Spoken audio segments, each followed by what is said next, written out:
이것이 인간인가 엔드 프리모 레비. 서론.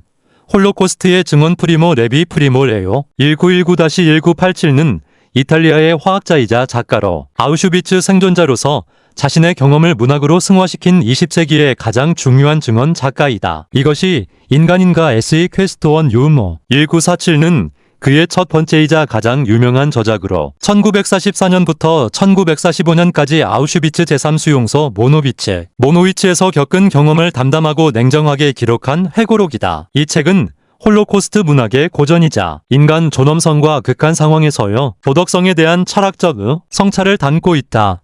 레비는 1919년 이탈리아 토리노의 유대인 가정에서 태어났다. 화학을 전공한 그는 1943년 파시스트 정권에 대항하는 발치산 활동에 가담했다가 체포되었다. 유대인이라는 이유로 1944년 2월 아우슈비츠로 이송된 그는 수용소에서 약 11개월을 보냈다. 650명이 함께 이송되었지만 살아남은 사람은 20명뿐이었다. 레비는 화학자로서의 전문 지식 덕분에 IG 파르벤 화학 공장의 실험실에 배치되어 비교적 나은 조건에서 일할 수 있었고 이것이 그의 생존에 결정적이었다. 1945년 1월 소련군이 아우슈비츠를 해방시킬 때 레비는 성홍열로 병동에 있었기에 죽음의 행진을 피할 수 있었다.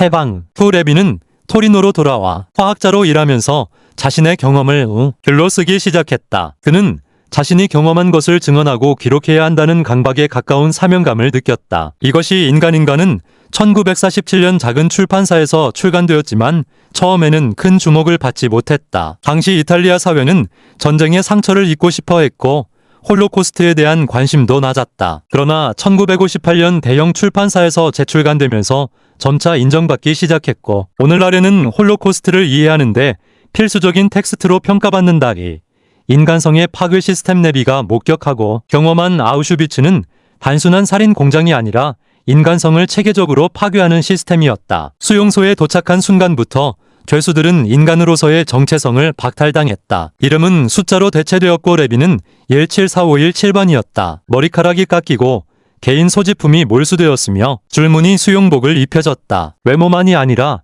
언어도 빼앗겼다. 독일어를 모르는 죄수들은 명령을 이해할 수 없었고 이해하지 못하면 구타와 처벌이 따랐다. 레비는 이러한 과정이 우연이 아니라 의도된 것이었다고 분석한다. 나치는 유대인을 죽이기 전에 먼저 그들을 인간 이하로 만들고자 했다. 굶주림은 수용소 생활의 중심이었다. 하루에 지급되는 빵과 물은 수프는 생존에 턱없이 부족했다. 레비는 만성적 굶주림은 생리적 상태일 뿐 아니라 정신적 상태라고 썼다. 끊임없는 배고픔은 모든 생각과 행동을 지배했다. 죄수들은 음식을 훔치고 거래하고 속이며 생존을 위해 싸웠다. 도덕성과 연대는 사치였다. 극소수만이 다른 사람을 도울 여력이 있었다. 레비는 이러한 상황에서 인간의 존엄성을 유지하는 것이 얼마나 어려운지를 냉정하게 기록한다. 그는 자신도 때로 이기적으로 행동했으며 완전히 도덕적이지 못했음을 솔직히 고백한다. 레비가 특별히 주목한 것은 무젤만이라 불린 사람들이다. 이들은 육체적 정신적으로 완전히 무너진 죄수들로 살아갈 의지를 완전히 상실한 상태였다. 무젤만들은 걷는 시체처럼 무표정하고 무기력했으며 곧 죽을 운명이었다. 레비는 무젤만이 수용소 시스템의 궁극적 산물이라고 본다. 나치가 원한 것은 바로 이것이었다. 유대인을 인간 이하의 존재로 만들어 그들을 죽이는 것이 별일 아닌 것처럼 보이게 하는 것. 레비는 무젤만을 보며 자신도 그렇게 될 수 있다는 공포를 느꼈고 그렇게 되지 않기 위해 필사적으로 노력했다. 수용소의 외계 구조도 인간성 파괴의 도구였다. SS는 직접 죄수들을 관리하지 않고 죄수 중에서 카포라 불리는 감독자를 선발했다. 카포들은 동료 죄수들을 감시하고 학대했으며 종종 SS보다 더 잔인했다. 레비는 이것이 나치의 교묘한 전략이었다고 분석한다. 희생자들을 가해자로 만들어 도덕적 책임을 분산시키고 저항을 불가능하게 만드는 것이다. 카포가 된 사람들도 선택의 여지가 거의 없었다. 카포가 되지 않으면 죽는다. 그러나 카포가 되면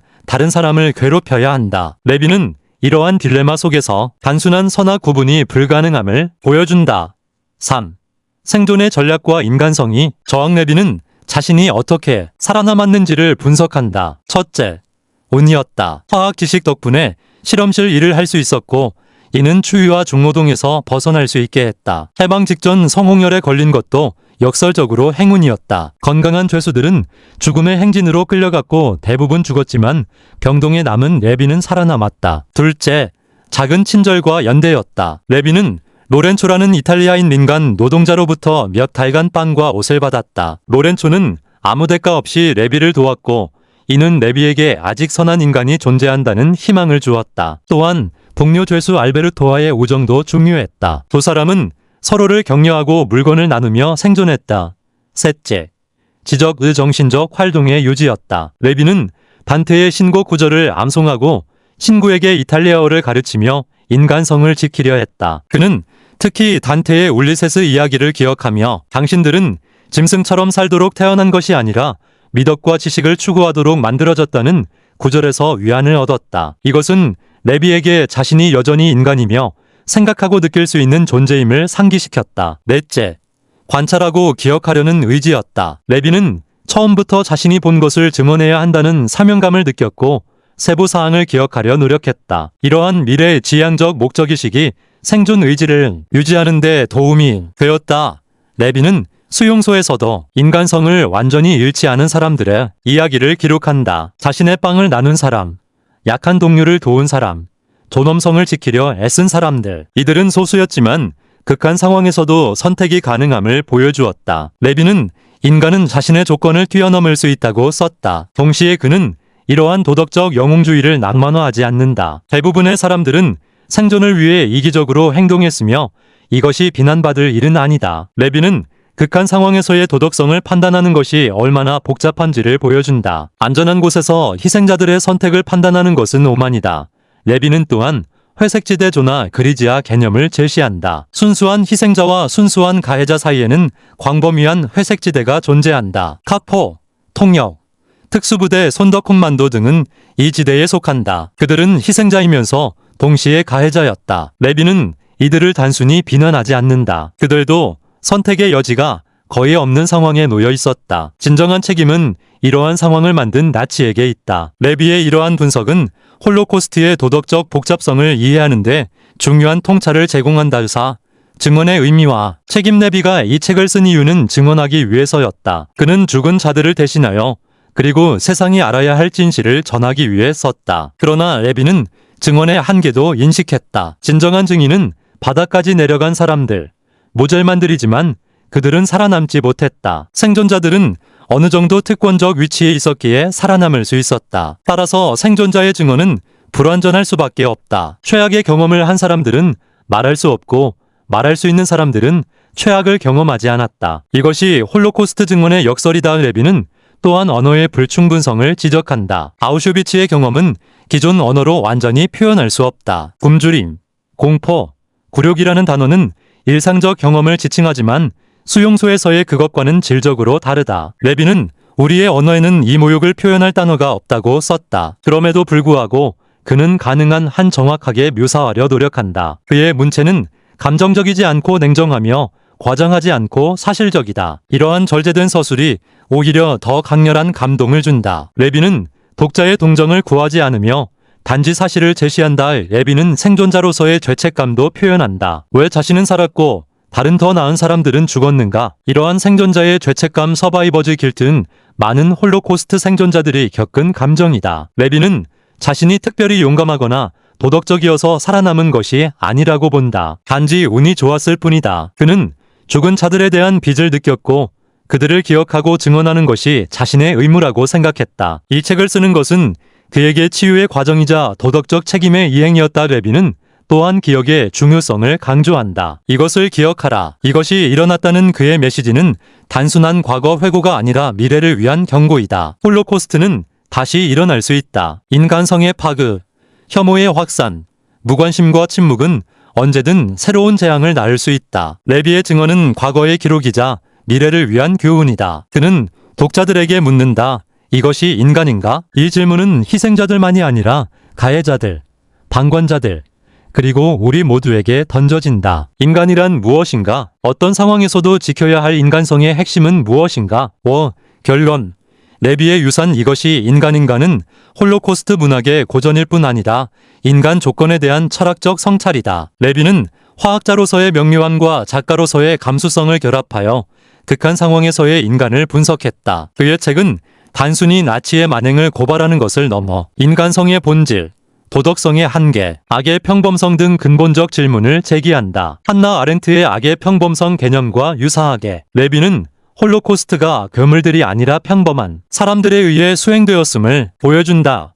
레비의 글쓰기는 또한 증언, 문학의 모범이 되었다. 그는 감정에 호소하지 않고 이성에 호소하며 선동하지 않고 설명한다. 그의 목소리는 분노와 원망보다는 이해하려는 의지로 가득하다. 이것이 역설적으로 더 큰 울림을 준다. 레비는 증오를 설파하지 않는다. 그는 나치들조차 이해하려 하며 그들이 어떻게 그런 일을 할 수 있었는지를 분석한다. 물론 이것은 용서나 정당화가 아니다. 이해는 용서와 다르다. 레비는 악을 이해함으로써 그것을 예방할 수 있다고 믿었다. 레비는 1987년 토리노의 자택에서 사망했다. 공식적으로는 사고였지만 많은 사람들은 자살로 추정한다. 그가 홀로코스트의 기억과 생존자로서의 죄책감을 평생 안고 살았다는 것을 고려하면 그의 죽음은 홀로코스트의 또 다른 희생이라 할 수 있다. 엘리 위젤은 레비를 아우슈비츠의 또 다른 희생자라고 불렀다. 레비의 죽음은 트라우마가 육체를 넘어 정신까지 파괴할 수 있음을, 홀로코스트가 해방 후에도 계속되고 있음을 상징적으로 보여준다. 그러나 에비의 유산은 그의 저작 속에 살아있다. 이것이 인간은 전 세계에서 읽히며 새로운 세대에게 홀로코스트를 가르치는 필수 텍스트가 되었다. 이 책은 역사적 기록을 넘어 윤리적, 철학적 텍스트로 기능한다. 레비가 던진 질문 이것이 인간인가? 은 여전히 유효하다. 21세기에도 제노사이드, 인종청소, 난민위기, 혐오 범죄가 계속되고 있다. 레비의 증언은 과거의 기록이 아니라 현재에 대한 경고이며 미래를 위한 교훈이다. 우리는 레비의 말을 기억해야 한다. 이것을 기억하라. 이것이 일어났다. 따라서 이것은 다시 일어날 수 있다. 이 일어났다. 따라서 이것은 다시 일어날 수 있다.